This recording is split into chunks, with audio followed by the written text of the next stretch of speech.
Well, there are 300 parliamentary seats to fill. More than half of those are not even being contested. That's because the opposition Bangladesh National Party and 17 of its smaller allies are boycotting the elections.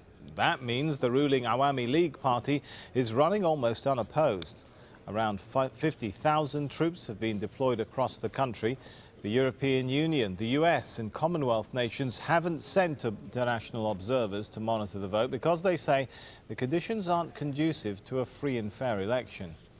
Well, David Bergman, Bangladesh-based journalist who reports from the New Age Dhaka, joins us now live from the capital. Your analysis now of the election, is it a failure? Does it look like it's been a failure?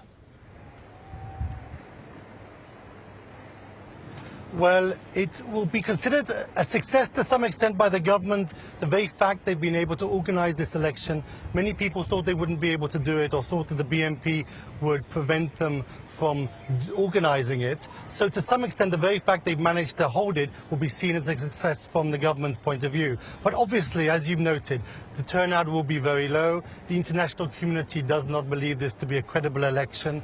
And everybody is saying that in order for the government to function with any level of authority, it is going to have to hold new elections very soon. So to that extent, it will be deemed a failure, and the BNP may consider that some level of success for them. Hold elections very soon, but under what circumstances? Will the government resign, hand over to a neutral caretaker government as the opposition is demanding before it holds elections?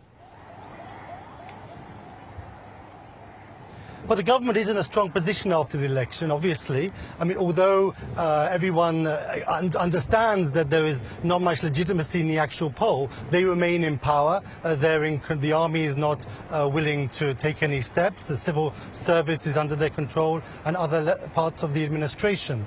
So the cards are to some extent with the government, and it's unclear exactly how long it will take them before they decide to start negotiations with the opposition about new elections, or indeed when they will do so and how that will come about.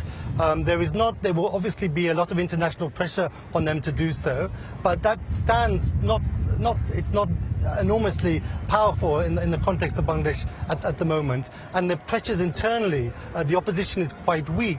Those are also not strong, so it's unclear exactly if the government has resolve to stay in power, what actually is going to bring them to the negotiating table.